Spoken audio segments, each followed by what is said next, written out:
Welcome friends, आप सभी का स्वागत है। आज हम आपको बताने वाले हैं ऑक्टल नंबर सिस्टम के बारे में। इसके पहले जो वीडियो हमने बनाई थी उसमें हमने बाइनरी नंबर सिस्टम के बारे में देखा हो, मतलब बाइनरी नंबर सिस्टम के बारे में पढ़ा है। अब जो हम आज बात करने वाले हैं वो है ऑक्टल नंबर सिस्टम के बारे में। तो ऑक्टल नंबर सिस्टम क्या है? It is also positional vector system. मतलब बाइनरी नंबर सिस्टम भी पोजिशनल वेक्टर सिस्टम है और ऑक्टल भी पोजिशनल वेक्टर सिस्टम है। It is also positional। ये पॉइंट बहुत ही इम्पोर्टेंट है एग्जाम में लिखने के लिए। Positional weighted system, it has 8 independent symbols. मतलब इसके अपने अपने इंडिपेंडेंट जो सिम्बॉल्स है वो 8 है। जैसे कि 0 है, 1, 2, 3, 4, 5, 6 एंड 7।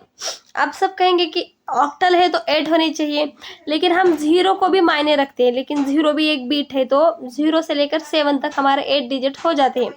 तो ऑक्टल नंबर सिस्टम में ये सिम्बॉल्स हमें यूज़ करने हैं। इसमें 8, 9, 10, 11, 12 इसे डिजिट्स यूज़ नहीं होते। ऑक्टल नंबर सिस्टम में सिर्फ 0 से लेकर 7 तक ही यूज़ हो जाते। इसका जो बेस है वो है 8।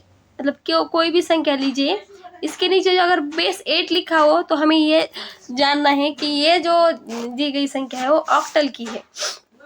अगर नीचे बेस 2 लिखा हो तो बाइनरी है, बेस 10 है तो डेसिमल है, लेकिन बेस 8 है तो हमें ये जानना है कि ये ऑक्टल किस ये है।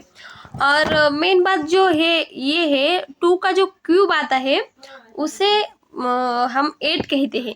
तो ऑक्टल के जो बीट बनते हैं वो 3-3 के ग्रुप में ये होते हैं। जैसे कि 001 है, 010, 000, 011, 100। 3 के डिजिट्स में जो मतलब 3 के ग्रुप में जो डिजिट्स होंगे उसे हम ऑक्टल के डिजिट्स मानते हैं, रिप्रेजेंट करता है ऑक्टल। तो अब बच्चों को सबसे ज़्यादा मुश्किल कहाँ आती है कि ऑक्टल का टेबल बनाने में बच्चों को बहुत ज़्यादा मुश्किल आती है। तो आज हम बहुत ही आसान भाषा में ऑक्टल का टेबल बनाना आपको सिखाएंगे। तो ऑक्टल की टेबल कैसे बनाते हैं वो हम आपको आज बताने वाले हैं। तो ऑक्टल की टेबल बनाने के लिए सबसे पहले हमें 3 के डिजिट्स में बनाने हैं। तो सबसे पहले 8 है तो हमें ऐसे 8 बॉक्स बनाने हैं। 1, 2, 3 के डिजिट्स है तो हमें 3 बनाने हैं। और 8 हमें ऑक्टल है तो 1, 2, 3, 4, 5, 6, 7 एंड 8। ऑक्टल का टेबल बनाने के लिए सबसे पहले हमें क्या करना है, ऐसा एक टेबल बना लेना है जिसमें 3 कॉलम्स और ये है। तो सबसे पहले 4 बार हमें 0 लिखना है। 1, 2, 3, 4 और 4 टाइम 1 लिखना है। 1, 1, 1, 1। उसके बाद हमें 2 टाइम 0 लिखना है और 2 टाइम 1 लिखना है। 2 टाइम 0, 2 टाइम 1। उसके बाद हमें सिर्फ 1 बार 0, 1 टाइम 0, 1 टाइम 1, ऐसे 0, 1, 0, 1, 0, 1, 0, 1। तो देखिए ऑक्टल की टेबल बनकर तैयार है। ये टेबल कई सारे बच्चे याद कर लेते हैं, लेकिन याद करने की आपसे कोई ज़रूरत नहीं। तो हम इस तरीके से अपनी टेबल 1 मिनट में बना सकते हैं। तो आई होप आपको ये टेबल समझ में आई है। मैं हेक्साडेसिमल की भी टेबल करके आपको बताने वाली हूँ, लेकिन अभी हम ऑक्टल नंबर सिस्टम के बारे में बात कर रहे हैं। तो ऑक्टल नंबर सिस्टम की टेबल हम आपको बताने वाले हैं। तो हम आपको उसका एक एग्जाम्पल करके बताते हैं ऑक्टल नंबर सिस्टम का। उसका एक एग्जाम्पल ये है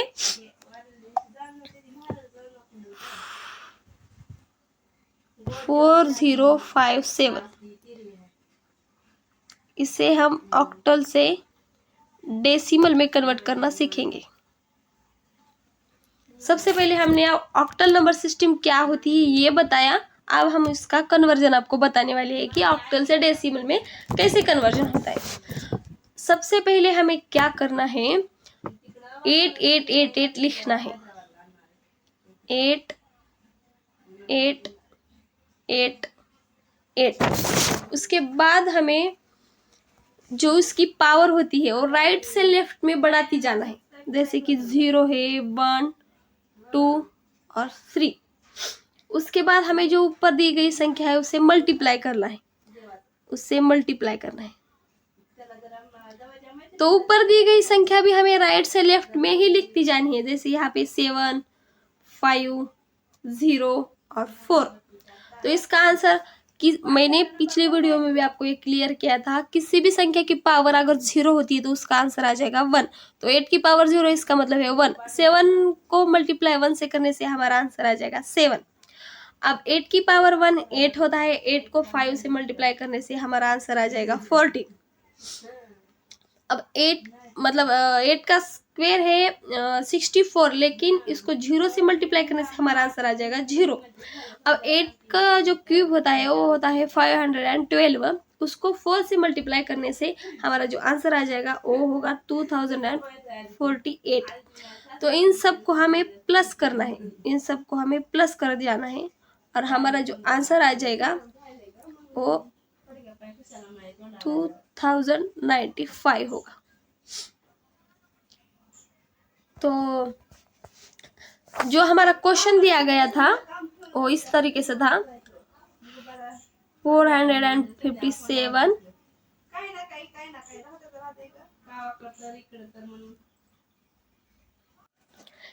और इसका हमें करना था डेसिमल। तो हम आंसर में ऐसे लिखेंगे, अभी हमने आप आंसर करके दिखाया 457 ऑक्टल और आंसर में आज आया हमारा 2095। ओके, आई होप आपको समझ में आया होगा। अगर आपको इस समझ में नहीं आया तो मैं कुछ अलग करके भी आपको आंसर बता सकती हूँ। तो अगर आपको ये समझ में नहीं आया हो तो हम एक और एग्जांपल करके देखते हैं।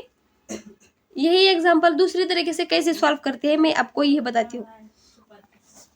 सबसे पहले हमें अपनी दी गई संख्या को इस तरह से लिख लेना है, उसके बाद हमें इस तरह से एरो करके जाना है। अभी हमारा ऑक्टल का है तो हम 88 लिखेंगे, 88 लिखेंगे। उसके बाद हमें जैसे राइट से लेफ्ट में हम पावर लिखते जा रहे थे 1 2 3 थी, वैसे ही ऊपर से नीचे लिखते आना है, 0 है, 1 है, 2 है और 3 है।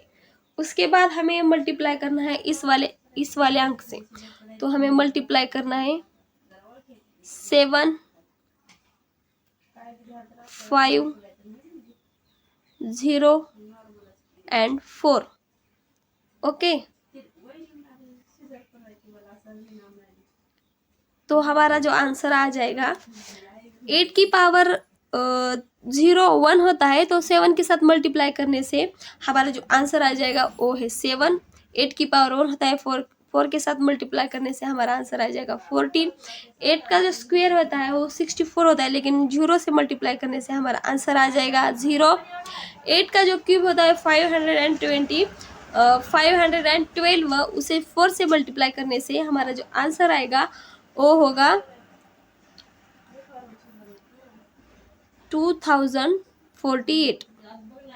अब इन सबको हमें प्लस करना है, इन सबको प्लस करने से हमारा जो आंसर आ जाएगा वो होगा 295, जैसे हमें पिछले आंसर में किया था। अगर वो आपको थोड़ा करने में मुश्किल जा रहा है तो आप इसी तरीके से भी आंसर कर सकते हैं। तो आई होप आपके वीडियो समझ में आई होगी। अगर आपको ये वीडियो अच्छी लगी हो तो सब्सक्राइब कीजिए और बेल आइकन को प्रेस कीजिए, ताकि अब मैं जब भी कोई वीडियो बनाऊँ तो उसकी नोटिफिकेशन आपको सबसे पहले मिले। Thank you.